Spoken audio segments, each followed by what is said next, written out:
നമസ്കാരം, കർമ്മ ന്യൂസിലേക്ക് സ്വാഗതം. ഇലക്ഷന്റെ തലേ ദിവസം പാണക്കാട് തങ്ങളുടെ വീടാണ് രംഗം.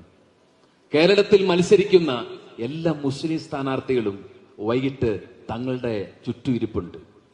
അതിൽ SDPക്കാരനുണ്ട്, പകല് കണ്ടാൽ വെട്ടിക്കീറുമെന്ന് പറയുന്ന തീവ്ര ചിന്താഗതിക്കാരുണ്ട്, മഹാമതേതരത്വം പകല് പറയുന്ന മുസ്ലിം ലീഗുകാരുണ്ട്, ഇടതുപക്ഷത്തിന്റെ ചേർന്ന് നടക്കുന്ന മതമോ ദൈവമോ ഇല്ലെന്ന് പറയുന്ന ജലീലിനെ പോലെയുള്ള സ്വതന്ത്ര ആളുകളുണ്ട്, കോൺഗ്രസ് രാഷ്ട്രീയത്തിന്റെ ടിക്കറ്റിൽ മത്സരിക്കുന്ന ആളുകളുണ്ട്. ഇവരൊക്കെയും ഇലക്ഷന്റെ തലേന്ന് പാണക്കാട് തങ്ങളുടെ വീട്ടിൽ ഒരുമിച്ച് കൂടിയത് ചുമ്മാ ചായ കുടിച്ചിട്ട് വർത്താനം പറയാൻ വേണ്ടിയിട്ടല്ല. എന്തിനാണ് അവർ കൂടിയത്? ഏത് ടിക്കറ്റിൽ, ഏത് പ്രത്യയശാസ്ത്രത്തിന്റെ ബാനറിൽ നാളെ ഞങ്ങൾ മത്സരിച്ച് ജയിച്ചാലും കൂറി സമുദായത്തോടാണ്, ഈ മതത്തോടാണ്, വിശ്വാസത്തോടാണ് എന്ന് പറയാൻ വേണ്ടിയിട്ടാണ് ഇലക്ഷന്റെ തലേ ദിവസം ഒരുമിച്ച് കൂടിയിട്ടിരിക്കുന്നത്.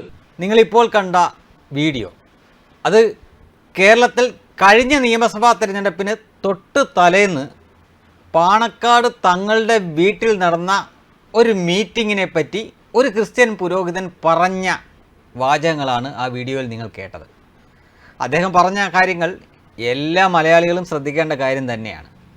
പരസ്പരം മത്സരിക്കുന്ന സ്ഥാനാർത്ഥികൾ, അതിൽ മുസ്ലിം സ്ഥാനാർത്ഥികൾ BJPയിലെ ഒഴിച്ച് ബാക്കി എല്ലാ പാർട്ടിയുടെയും, അതിൽ CPM ഉണ്ട്, CPI ഉണ്ട്, കോൺഗ്രസ് ഉണ്ട്, ലീഗ് ഉണ്ട്, മറ്റേതെങ്കിലും പാർട്ടി ഉണ്ടെങ്കിൽ അതൊക്കെയുണ്ട്, അതിലൊക്കെയുള്ള മുസ്ലിം സ്ഥാനാർത്ഥികൾക്ക് മാത്രമായി പാണക്കാട് തങ്ങളുടെ വീട്ടിൽ നടത്തിയ ഒരു വിരുന്നാണത്.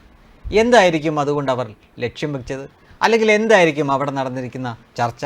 അതിനെപ്പറ്റിയാണ് ഈ ക്രിസ്ത്യൻ പുരോഹിതൻ പറഞ്ഞത്. അത് സ്വാഭാവികമായിട്ടും ഒറ്റ കാര്യമേ ഉള്ളൂ, നിങ്ങൾ ഏത് പാർട്ടിയിൽ നിന്ന് ജയിച്ചാലും ശരി, സമുദായത്തിൻ്റെ കാര്യത്തിനായിരിക്കണം മുൻഗണന. അതിനുവേണ്ടി മാത്രമായിരിക്കണമല്ലോ അവിടെ അങ്ങനൊരു മീറ്റിംഗ് നടന്നിട്ടുണ്ടാവുക. അല്ലെങ്കിൽ പിന്നെ എല്ലാ സ്ഥാനാർത്ഥികളെയും വിളിച്ച്, എല്ലാ മതത്തിലും ജാതിയിലുമുള്ള സ്ഥാനാർത്ഥികളെ വിളിച്ച് വിരുന്ന് കൊടുക്കണ്ടേ? ഇവിടെ അതല്ലല്ലോ നടന്നത്. പല പാർട്ടിയിലുള്ള മുസ്ലിം സമുദായത്തിലുള്ള അല്ലെങ്കിൽ മുസ്ലിം ആയിട്ടുള്ള സ്ഥാനാർത്ഥികൾ മാത്രമേ, അതിൽ ജലീലുണ്ടായിരുന്നു, ജലീലിനെതിരെ മത്സരിക്കുന്ന ആളുണ്ട്, കോൺഗ്രസ്സിലുള്ള ആളുണ്ട്, അതിനെതിരെ മത്സരിക്കുന്ന CPMലെ ആളുണ്ട്, CPIയിലെ ആളുണ്ട്, ലീഗിലെ ആളുണ്ട്, മറ്റു പാർട്ടിയിലെ ആളുണ്ട്. BJPയുടെ സ്ഥാനാർത്ഥി മാത്രം അതിലില്ല. ഇതാണ് മതേതര കേരളത്തിൽ നടന്ന ഒരു സംഗതി. ഇതൊന്നും ഇവിടെ കുഴപ്പമില്ല. ഇനി ഒന്ന് ചിന്തിച്ചു നോക്കുക.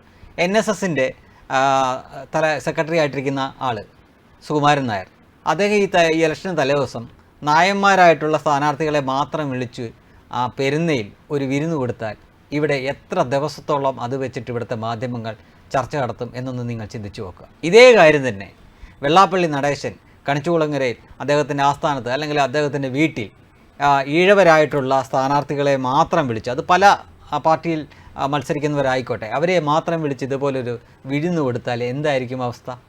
അപ്പോൾ ഏതൊക്കെ തരത്തിലായിരിക്കും അന്നേരം ഇവിടുത്തെ മാധ്യമങ്ങൾ അത് ചർച്ച ചെയ്യുക, വിവാദമാക്കുക?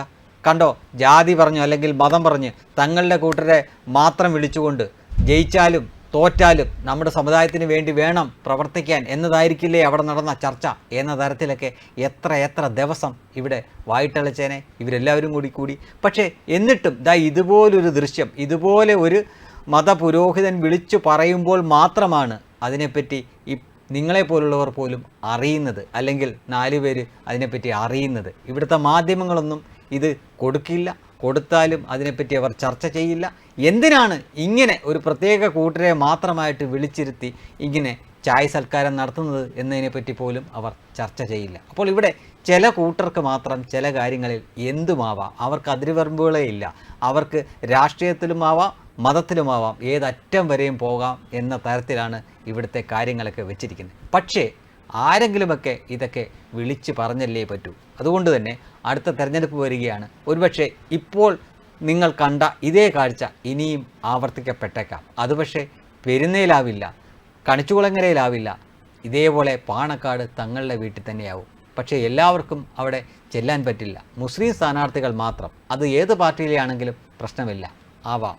ഇതാണ് നമ്മൾ ഇനി കാത്തിരിക്കുന്ന ആ കാഴ്ച. മിക്കവാറും ഇലക്ഷൻ അടുക്കുന്ന ആ ദിവസങ്ങളിൽ ഏതെങ്കിലും ഒരു ദിവസം ആ കാഴ്ച വീണ്ടും നമ്മൾ കണ്ടേക്കും. വെബ് ഡെസ്ക്, കർമ്മ ന്യൂസ്.